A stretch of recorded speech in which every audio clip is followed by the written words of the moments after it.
If you love your games library here, but want to take it with you as easily as you can with this, you are in luck.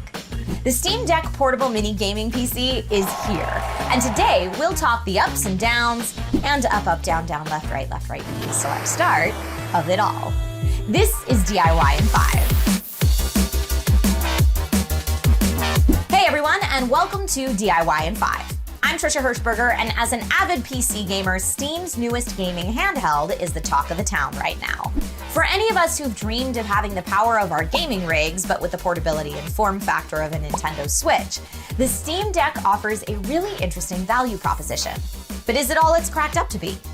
Today, we'll tell you just about everything you need to know about Valve's Steam Deck. And if you find the information in this video useful, we ask that you kindly like the video and subscribe to the channel so that you don't miss out on any future tech tips and tricks. Valve's latest all-in-one portable gaming PC is called the Steam Deck, not to be confused with Elgato's Stream Deck, another very popular PC gaming/streaming tool. Not like I've ever done that before. To create the Steam Deck, Valve partnered with AMD to create a custom APU, or advanced processing unit, a CPU-GPU hybrid optimized for handheld gaming.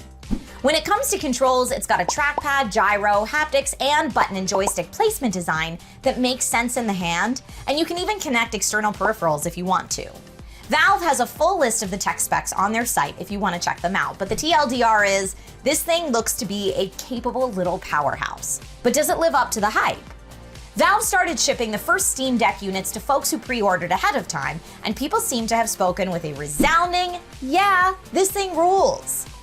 Due to the smaller screen size and an option to lock at 30 frames per second if you want to eke out more battery life, people have sung the praises of games like Horizon Zero Dawn, GTA 5, Forza Horizon 5, God of War, and have even gotten smooth Elden Ring gameplay. Wait, what PC does that?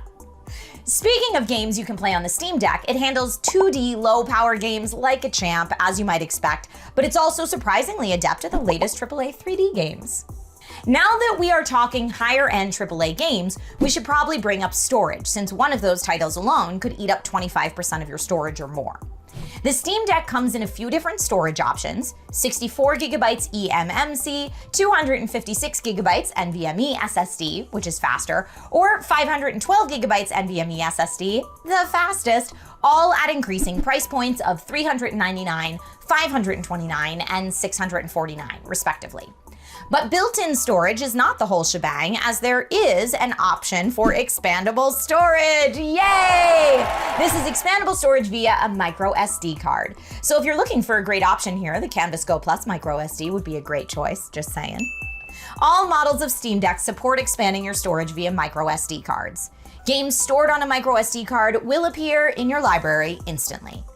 As PC builders and DIYers, which I know many of us are who watch this channel, expansion, upgradability, accessibility, and repairability are all super important, and Valve is actually encouraging users to upgrade. Valve published its own teardown video and is sending repair parts to iFixit for direct sale to consumers. You'll love to see it. Well, I love to see it, but you may too. So what's the future of the Steam Deck? Since Valve is allowing upgrades and hardware flexibility, we could see some really cool mods coming down the line. In fact, we've already seen people online install OBS and stream from it, use it as a work PC thanks to the built-in Steam version of Linux, dual boot Windows and Linux, or turn it into a portable media center.